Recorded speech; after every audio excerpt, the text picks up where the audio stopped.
Hello dear students, good morning to all of you. Yesterday we have discussed about the angle of sliding. ये वो angle होता है कि एक अगर एक सरफेस को हम इंक्लाइन करते जाएं, जैसे ये एक सरफेस था हॉरिजॉन्टल था, ऐसे अगर इसको ऐसे इंक्लाइन करते जाएं तो वो मिनिमम एंगल जिसके बाद इसके ऊपर रखा हुआ कोई बॉडी अपने आप चलना शुरू कर दे या स्लाइड करना शुरू कर दे, उसको बोलते हैं एंगल ऑफ स्लाइडिंग या एंगल ऑफ रिपोज। अब कोई बॉडी जो इसके ऊपर रखी हुई थी, जो मैंने कल एग्जांपल देके बताया था एक इंक्लाइंड सरफेस का,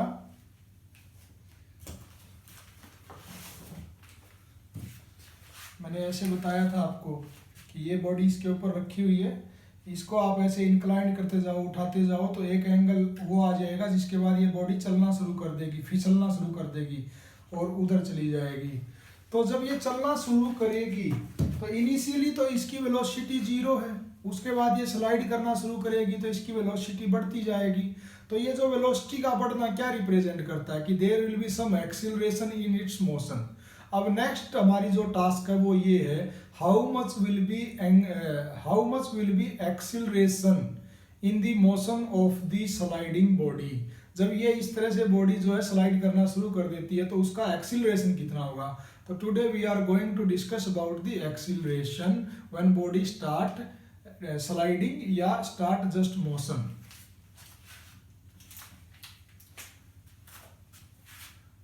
टॉपिक का नाम है एक्सीलरेशन डाउनवर्ड ड्यूरिंग स्लाइडिंग। मान लिया कल जो हमने बनाया था उसी को हम दोबारा बना रहे हैं, और ये जो सरफेस है एकदम स्मूथ भी नहीं है, रफ सरफेस है, ऑन रफ इंक्लाइंड सरफेस, क्योंकि फ्रिक्शन तो तभी हम बात करेंगे रफ इंक्लाइंड सरफेस। तो इसका कोफिशिएंट ऑफ फ्रिक्शन होगा और इस पे फ्रिक्शन फोर्स लगेगा F। तो मान लिया अब हम अल्फा नहीं, अल्फा से कुछ भी है जो एंगल थोड़ा सा ज्यादा है, मान लिया थीटा एक्सटर्नल एंगल ले लिया, क्योंकि अल्फा जो कल बताया था angle of sliding that is the minimum angle जिसके बाद या जिस जहां पे वो उसका इंक्लिनेशन, जिस इंक्लिनेशन के बाद वो बॉडी चलना शुरू कर देती है। तो उस अल्फा से ज्यादा मैंने कोई भी जर्नल एंगल ले लिया थीटा। अब ये एक बॉडी इसके ऊपर ऐसे रखी हुई है,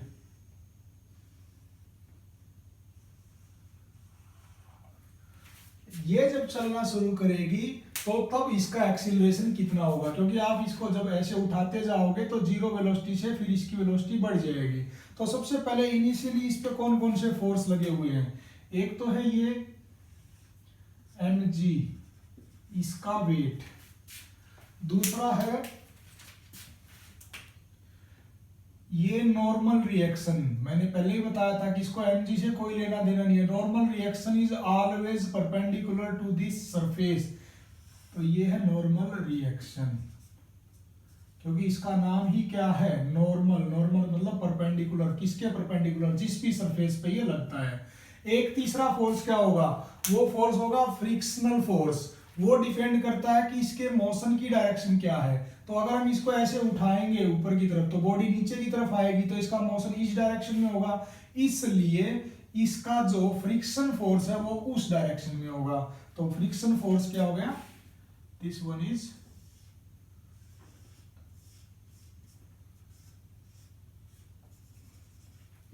फ्रिक्शनल फोर्स। तो ये 3 फोर्स लगे हुए हैं, इन 3 फोर्सेस की हेल्प से, एक ये एंगल थीटा दिया हुआ है और हमारे को कुछ नहीं मालूम, इन सब की हेल्प से हमें निकालना है कि ये बॉडी 0 से लेके जो इसकी वेलोसिटी बढ़ती जाएगी, जब ये चलना शुरू करेगी तो वो वेलोसिटी का बढ़ना जो रिप्रेजेंट करता है एक्सीलरेशन को, वो एक्सीलरेशन कितना होगा। तो हमारी टास्क क्या है, हम क्या कैलकुलेट करने वाले हैं, एक्सीलरेशन ऑफ द बॉडी, जिसको हम स्मॉल a से रिप्रेजेंट करते हैं। मैं चेक कर लेता हूं आपको दिखाई दे रहा है कि नहीं सही। Yes, everything is okay. Okay, अब सबसे पहले क्या काम है, ये फोर्सेस को हमें इक्विलिब्रियम में इस तरीके से रिजोल्व करना है कि हम कोई ऐसा इनके बीच में रिलेशन बना सके कि r के बराबर क्या है, f के बराबर क्या है, उस सिचुएशन को हमें अगर करना है तो हमें क्या करना चाहिए, सबसे पहले एंगल का पता होना चाहिए। देखो मैंने कल भी ये एंगल निकाल के दिखाया था, आज मैं एक बार फिर निकाल के दिखाता हूँ, वही सेम प्रोसीजर कर रहा हूँ। अगर कल समझ में नहीं आया हो तो आज आ जाएगा। मान लिया ये जो पॉइंट है, इस पॉइंट से परपेंडिकुलर ड्रा करो, जो ये जिस डायरेक्शन में mg है, और ये मान लिया O पॉइंट है, कल भी इसको A पॉइंट लिया था इसलिए मैं इसको A पॉइंट ही ले लेता हूँ, और ये परपेंडिकुलर जो है B पॉइंट है, और परपेंडिकुलर है तो ये तो 90 डिग्री हो जाएगा। तो इस ट्रायंगल में, ट्रायंगल OAB में, इस ट्रायंगल में टोटल एंगल जो होगा 180 डिग्री होगा। वो किस किस के बराबर होगा, थीटा प्लस 90, मतलब ये एंगल प्लस ये एंगल प्लस ये एंगल, ये क्या है, OAB एंगल है। तो एंगल OAB, यहां से एंगल OAB की वैल्यू क्या आ जाएगी, 180 माइनस थीटा माइनस 90। तो 180 माइनस 90 90, तो 90 माइनस थीटा आ जाएगी इसकी वैल्यू, OAB की वैल्यू आ गई 90 माइनस थीटा। तो ये जो एंगल है दिस इज 90 माइनस थीटा। अब इस mg को हम रिजोल्व कर देते हैं। कल भी बताया था, आज फिर एक बार मैं बता रहा हूं। अगर एक वेक्टर ऐसा है, ये मान लिया इसका नाम r है, या कल मैंने a लिया था तो इसको मैं आज भी a ही ले लेता हूं, और ये मान लिया इसके साथ एंगल थीटा बनाता है। और अगर आपको रिजोल्व करने के लिए बोलते हैं तो जिस डायरेक्शन के साथ ये एंगल बना रहा है उसको तो हम लिखेंगे a cos थीटा। क्यों लिखेंगे ये वेक्टर में डिटेल में बता चुका हूं। और ये जो परपेंडिकुलर डायरेक्शन है, इसके मतलब जिसके साथ एंगल बना रहा है उससे अपोजिट डायरेक्शन, इन परपेंडिकुलर डायरेक्शन, वहां पे आप बना लिखते हो a sin थीटा। तो यहाँ पे देखो ये mg है, जिसके साथ एंगल बना रहा है उसको हम क्या लिखेंगे, mg cos 90 माइनस थीटा। और cos 90 माइनस थीटा किसके बराबर होता है, cos 90 माइनस थीटा होता है sin थीटा के बराबर, कल बताया था। और sin 90 माइनस थीटा जो होता है वो cos थीटा के बराबर होता है। इसी तरीके से tan 90 minus theta cot theta के बराबर होता है, cot 90 minus theta tan theta के बराबर होता है। तो ये क्या बन जाएगा इस डायरेक्शन में, ये बन जाएगा mg cos 90 माइनस थीटा। तो मैं cos 90 माइनस थीटा को डायरेक्ट लिख रहा हूं sin थीटा। तो इस डायरेक्शन में ये इसका कंपोनेंट mg का बन जाएगा mg cos 90 माइनस थीटा है इसलिए sin थीटा। और इसके परपेंडिकुलर डायरेक्शन, इसकी परपेंडिकुलर डायरेक्शन तो ये हुई बिल्कुल ऐसे। अब इस परपेंडिकुलर डायरेक्शन में क्या होगा, परपेंडिकुलर डायरेक्शन में होगा mg sin 90 माइनस थीटा। तो sin 90 माइनस थीटा को मैं डायरेक्ट cos थीटा लिखता हूं, mg, और ये बन गया sin 90 माइनस थीटा जो बन गया cos थीटा बन गया। तो ये जो mg है इसको दो कंपोनेंट में रिजोल्व कर लिया।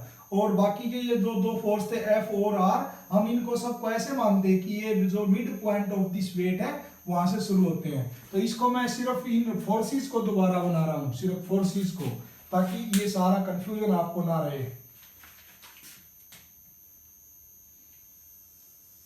एक बार ये फिगर समझ में आ गया तो समझो कुछ भी नहीं है इसमें।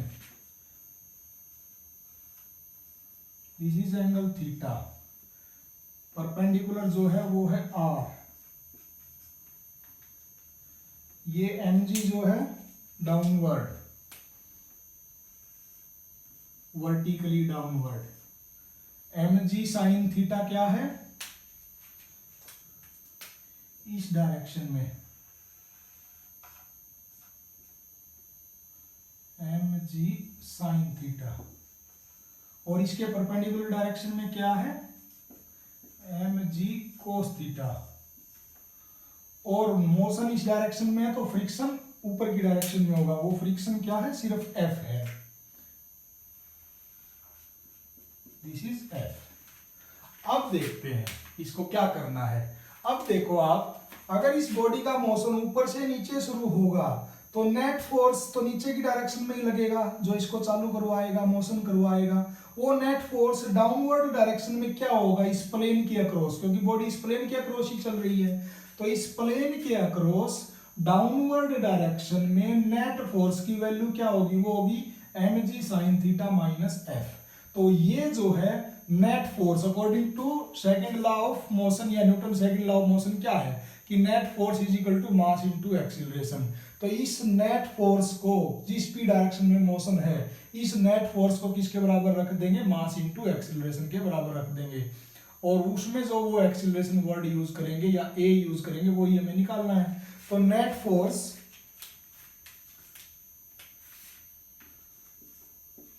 इसको मैं हटा देता हूं,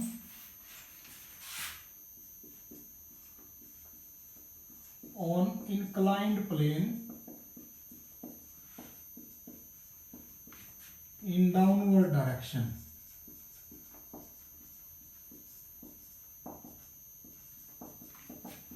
वो किसके बराबर हो जाएगा, mg साइन थीटा जो नीचे की तरफ है माइनस f जो कि ऊपर की तरफ है।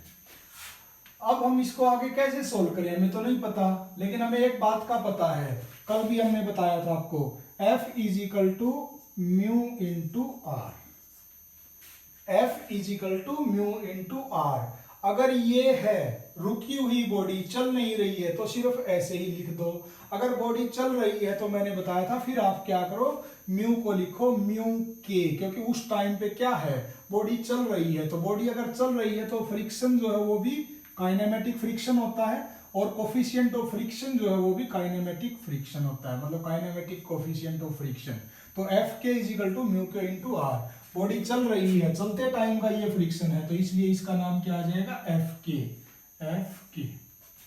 तो F k is equal to mu k into are, यहाँ पे भी एफ के आ जाएगा, क्योंकि बॉडी चल रही है तो उस टाइम पे जो फ्रिक्शन यूज होगा वो होगा काइनेमेटिक फ्रिक्शन। क्योंकि तीन तरीके के फ्रिक्शन होते हैं, स्लाइडिंग फ्रिक्शन, लिमिटिंग फ्रिक्शन, और स्लाइडिंग और स्टैटिक फ्रिक्शन और लिमिटिंग फ्रिक्शन। तो लिमिटिंग फ्रिक्शन तो वही है, स्टैटिक फ्रिक्शन का ही नाम है, वो मैक्सिमम वैल्यू होनी चाहिए उसकी। तो ये दो फ्रिक्शन तो तब होते हैं जब बॉडी चल नहीं रही होती है, लेकिन यहाँ तो चल रही है, एक्सीलरेट कर रही है, जीरो से लेके इसकी मैक्सिमम वेलोसिटी जाएगी, इसलिए जो फ्रिक्शन लेना है वो भी हमें काइनेमेटिक फ्रिक्शन लेना है, और कोफिशिएंट ऑफ फ्रिक्शन जो लेना है वो भी काइनेमेटिक कोफिशिएंट ऑफ फ्रिक्शन लेना है।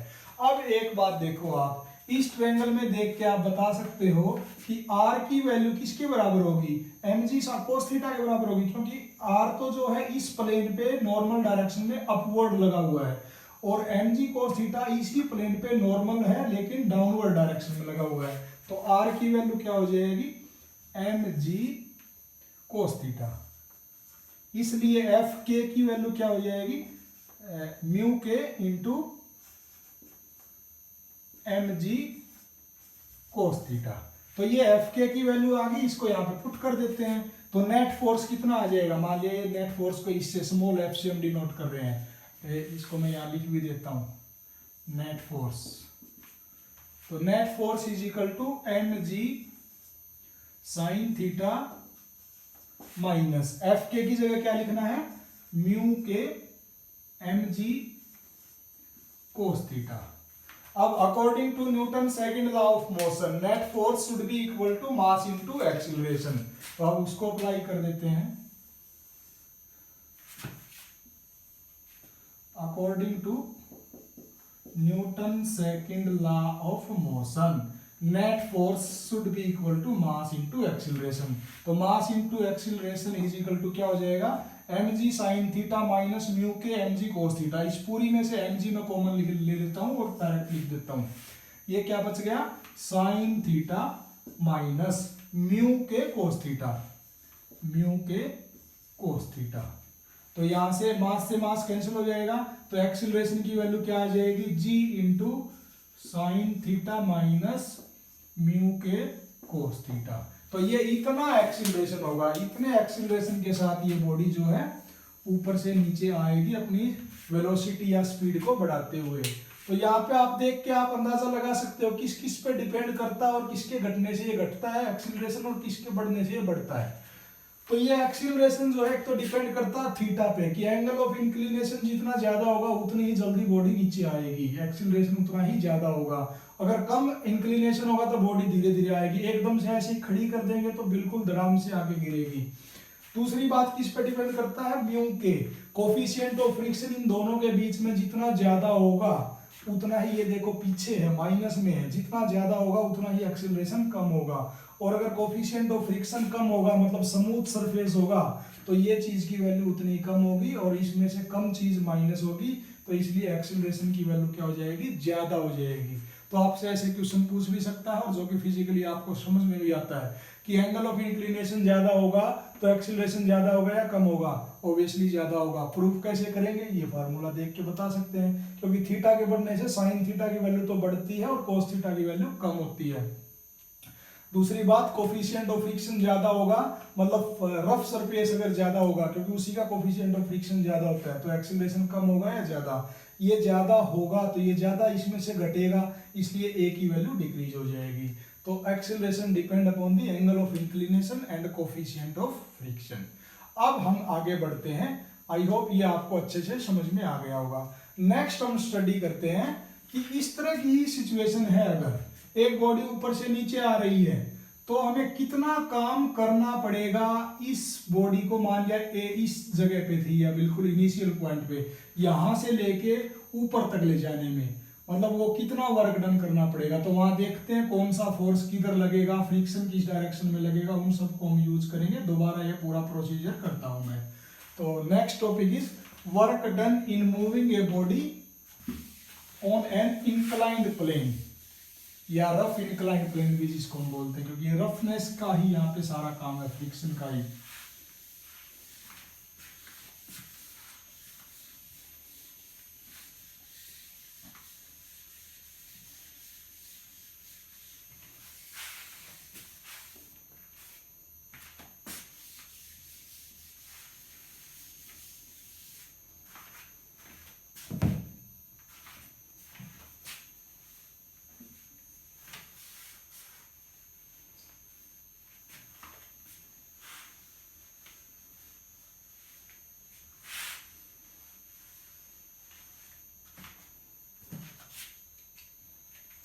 Work done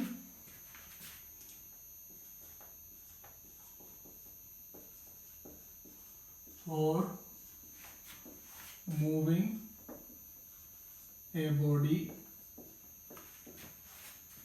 on an inclined rough surface।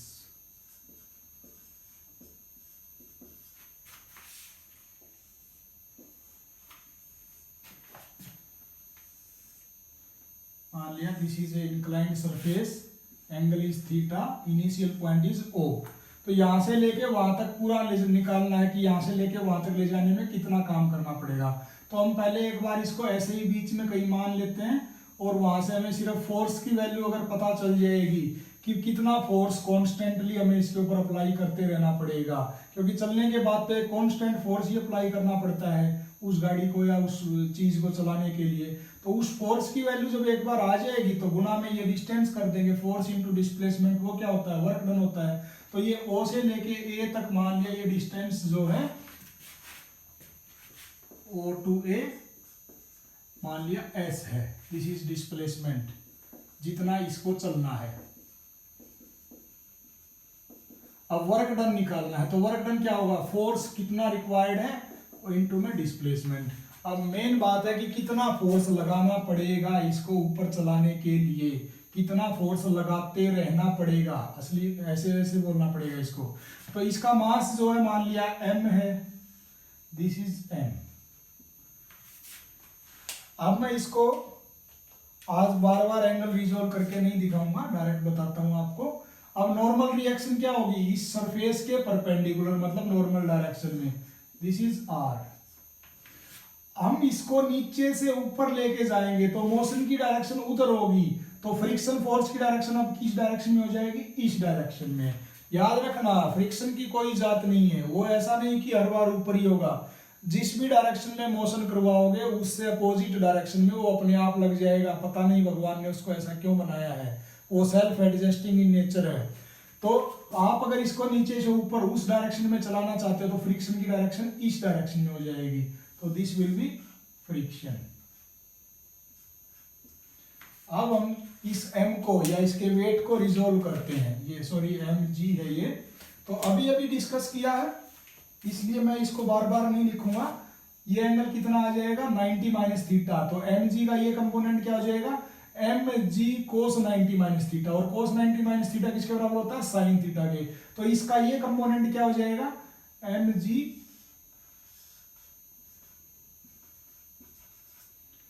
Cos 90 minus theta, तो कोस 90 माइनस थीटा होता है साइन थीटा के बराबर, तो ये बन गया एम जी साइन थीटा। और इसका परपेंडिकुलर डायरेक्शन में कंपोनेंट जो होगा वो होगा एम जी कोस थीटा। तो ये अभी अभी बताया, इसलिए मैं इसको पूरा डिटेल में थीटा निकाल के नहीं दिखा रहा हूं, बस अभी मैंने बता दिया था ये 90 माइनस थीटा एंगल है। अब देखो इस केस में नेट फोर्स कितना लगेगा, नेट फोर्स मतलब हम इसको ऊपर ले जाना चाहते हैं, ऊपर ले जाना चाहेंगे तो नेट फोर्स उधर लगाना पड़ेगा। तो नेट फोर्स कितना लगाना पड़ेगा, एक तो ये एम जी साइन थीटा मतलब इसके वेट की वजह से जो इधर इफेक्ट है वो उसको काउंटर करना है, दूसरा जो फ्रिक्शन फोर्स लग रहा है उसको भी काउंटर करना है। तो कम से कम हम इन दोनों फोर्सेस के बराबर, क्योंकि ये दोनों फोर्सेस क्या चाहते हैं, ये बॉडी ऊपर ना जाए नीचे की तरफ आ जाए, तो कम से कम हमें इसके अगेंस्ट में कितना फोर्स लगाना पड़ेगा, M G sine theta plus F, क्योंकि ये दोनों फोर्स नीचे की डायरेक्शन में है, जो हम चाहते हैं उससे अपोजिट है, तो हमें लगाना पड़ेगा M G sine theta plus F. तो नेट फोर्स required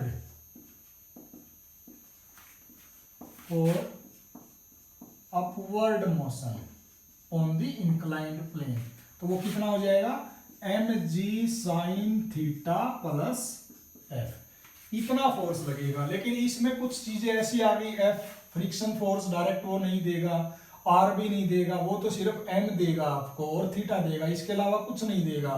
तो अब आप क्या कर सकते हो, दूसरा देगा तो एक वो कोफिशिएंट ऑफ फ्रिक्शन देगा।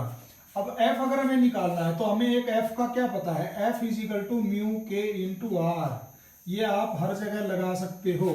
म्यू के क्यों लिखा मैंने, क्योंकि बॉडी चलेगी तो तभी तो ऊपर जाएगी, इसलिए मोशन होगा, मोशन होगा तो काइनेमेटिक कोफिशिएंट ऑफ फ्रिक्शन लेंगे, और ये भी एफ के बन गया। तो इस एफ के की जगह हम क्या लिख सकते हैं, म्यू के इंटू आर, और इसमें देख के आपको क्या पता चल रहा है, R is equal to M G sine theta, क्योंकि आर जो है इस प्लेन पे नॉर्मल अपवर्ड है, और एम जी कोस थीटा जो है इस एम का वो कंपोनेंट है जो इस प्लेन के परपेंडिकुलर है बट इन डाउनवर्ड डायरेक्शन। तो R is equal to M G cos theta, R is equal to M G cos theta. इस आर की वैल्यू यहाँ पे रख देते हैं, F k is equal to mu k into M G cos theta.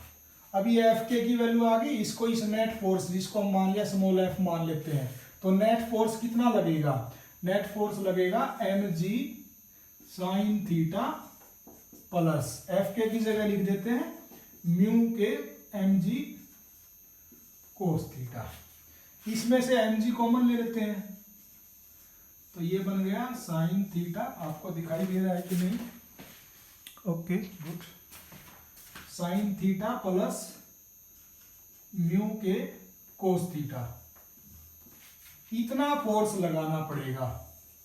अगर आप कॉन्स्टेंटली इतना फोर्स इस बॉडी के ऊपर अप्लाई करते रहोगे तो आप इसको ऊपर ले जाने में सक्सेस हो जाओगे। अब वर्क कितना पड़ेगा, करना पड़ेगा, तो वर्क हमने क्या लिखा है कि एक बार नेट फोर्स की वैल्यू निकाल लो, इनटू में डिस्प्लेसमेंट कर दो, ये ओ ए लेंथ जिसको हमने एस के बराबर माना है, तो work done is equal to M G sine theta plus mu K cos theta, sine theta plus mu K cos theta into displacement. तो इस तरीके से अगर आपको वो थीटा बता दे कि एक प्लेन इतना इंक्लाइंड है और एक मास है, उसकी वैल्यू बता दे 10 केजी 20 केजी जो भी है, और वो आपको बता दे कि इस मास का जो सरफेस है और जो वो इंक्लाइंड सरफेस है, इन दोनों के बीच जो काइनेमेटिक कोफिशिएंट ऑफ फ्रिक्शन है उसकी भी वैल्यू दे दे, तो वो फिर अगर आपसे पूछे कि how much will be the work done required for the transfer of this mass from point O to A where distance between O to A is 200 metre 300 metre, ऐसे वो आपको बता दे, तो इंक्लाइंड सरफेस पे हमें कितना काम करना पड़ेगा, इस फार्मूला से हम इसको कैलकुलेट कर सकते हैं। तो फ्रिक्शन के बारे में आज यहाँ पे खत्म हो जाता है। फ्रिक्शन की हमने बेसिक प्रॉपर्टी से लेके और उसको एडवांस लेवल पे हम एक्सीलरेशन और वर्क डन और ये सब हमने कैलकुलेट किया। अब आपको एक मैं असाइनमेंट देता हूँ कि फ्रिक्शन जो है ये अच्छी चीज है या बुरी चीज है, ये आपको अपनी कॉपी में लिखना है। मैं कुछ 2-4 बातें इसके बारे में बता देता हूँ। फ्रिक्शन जो है वो ऐसी बीमारी है या बुराई है, एग्जैक्ट वर्ड बुराई, इविल, जिसकी हमें जरूरत है।